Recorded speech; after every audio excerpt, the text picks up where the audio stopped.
بسم اللہ الرحمن الرحیم۔ السلام علیکم ورحمۃ اللہ وبرکاتہ۔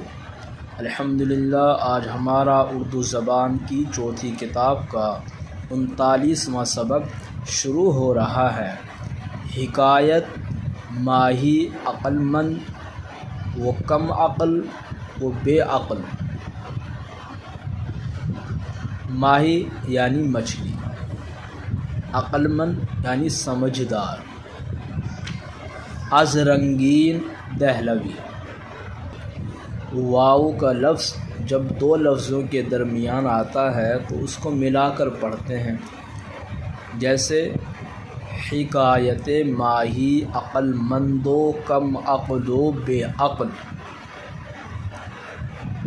دشت میں مدت سے تھا ایک آب گیر، دشت یعنی جنگل۔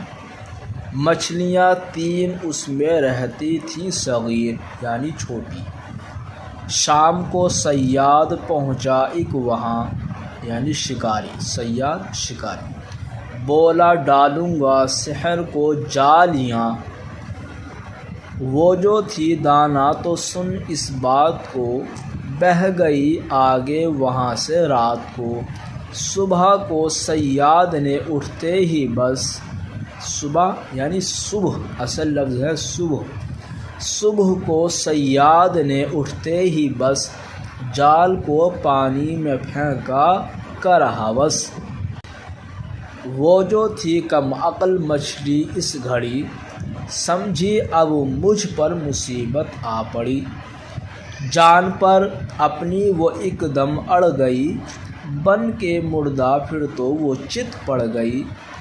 جان کر مردہ اسے صیاد نے، دور پھینکا وہاں سے اس استاد نے۔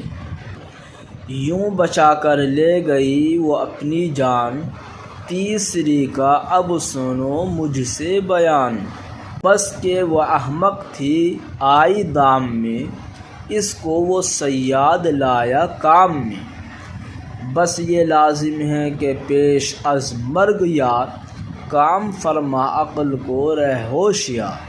تاکہ دانا سب کہیں دانا تجھے، جانے عاقل اور فرزانہ تجھے۔ یعنی کر لے کچھ جوانی میں حصول، بندگی ہوتی ہے اس سن کی قبول۔ اور جو پیری میں تجھے آیا خیال، ہے غنیمت تو بھی اے فرخندہ فال۔ گر رہا پیری میں بھی اس چال پر، تو رنگی وائے تیرے حال پر۔ الحمدللہ، آج کا ہمارا یہ سبق مکمل ہوا۔